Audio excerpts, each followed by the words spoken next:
علی بھائی ایک چیز میں پوچھنا چاہتا ہوں کہ ہم نے بات تو کر لی کہ تکبر کیا ہے، غرور کیا ہے. اگر کسی انسان کو احساس ہو کہ یار میرے اندر غرور پیدا ہو رہا ہے، وہ اس پہ قابو کیسے کر سکتا ہے، اسے ختم کیسے کر سکتا ہے؟ اپنی اصلیت کے اوپر غور کرے جی. انسان جو ہے وہ اپنی صحت کو دیکھے کہ یہ اللہ تعالیٰ کی نعمت ہے. آج اگر اللہ تعالیٰ مجھ سے میری صحت لے لے تو میں کسی کام کا نہیں ہوں. اس کے اوپر غور و تفکر کرے, ایک ایک نعمت کے اوپر غور و تفکر کرے کہ یہ جو مجھے معاشرے میں اتنا سٹیٹس ملا ہوا ہے, آپ اپنے اینڈ پہ دیکھیں, میں اپنے اینڈ پہ دیکھوں کہ یہ سب کچھ کس کی وجہ سے, اللہ تعالیٰ کی نعمتوں کی وجہ سے.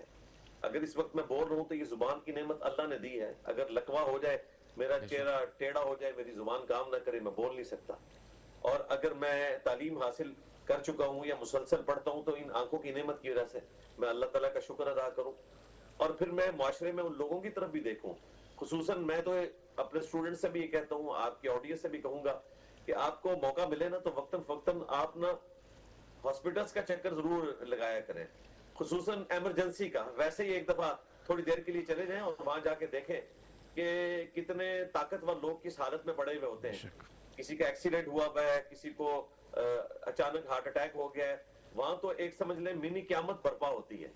تو آپ نے اگر یہ منظر دیکھ لیا تو پھر آپ کو پتا چل جائے گا کہ آپ کی حقیقت کیا ہے. تو کبھی بھی آپ اپنی ان نعمتوں کے اوپر تکبر نہیں کریں گے جو اللہ تعالیٰ نے آپ کو دی ہے. خوبصورت بات علی بھائی. جاتے جاتے میں چاہوں گا صرف اگر آپ آج کے نوجوان نسل کے حوالے سے انہیں کیا نصیحت کرنا چاہیں گے تکبر کے حوالے سے, اور اس پہ قابو کیسے پانا چاہیے اسپیشلی ینگسٹرز کے لیے؟ تکبر اور غصے کے اعتبار سے میں جاتے ہوئے آپ کو ایک وظیفہ بتا دیتا ہوں. بخاری مسلم میں حدیث ہے, دو لوگ لڑ رہے تھے تو نبی الاسلام نے فرمایا کہ میں ایک ایسی بات جانتا ہوں, ایسے کلمات جانتا ہوں کہ اگر یہ پڑھیں تو ان کا یہ سارا غصہ ختم ہو جائے گا.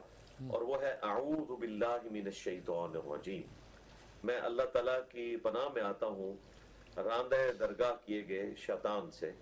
ظاہر شیطان بھی راندہ درگاہ ہوا تھا تکبر کی وجہ سے, غرور کی وجہ سے, حتیٰ کہ وہ غصہ کر گیا اور اس نے کہا کہ میں اولاد آدم کو ورگلاؤں گا جس طرح ان کی وجہ سے میں گمراہ ہوا. حالانکہ ان کی وجہ سے گمراہ نہیں ہوا تھا, اللہ تعالیٰ نے وہ آزمائش رکھی تھی کہ انسان کو خلیفہ بنایا اور وہ جیلس کر گیا.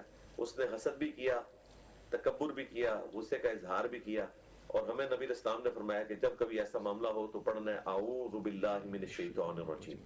یہ معاملہ. اور دوسرا, جب آپ کو غصہ آئے تو ایٹ لیسٹ اس جگہ سے باہر نکل جائیں. تیسرا, آپ اس وقت کم از کم اپنی زبان کو بند رکھ لیں تو انشاءاللہ آپ دیکھیں گے مستقبل میں کتنا فائدہ ہوگا.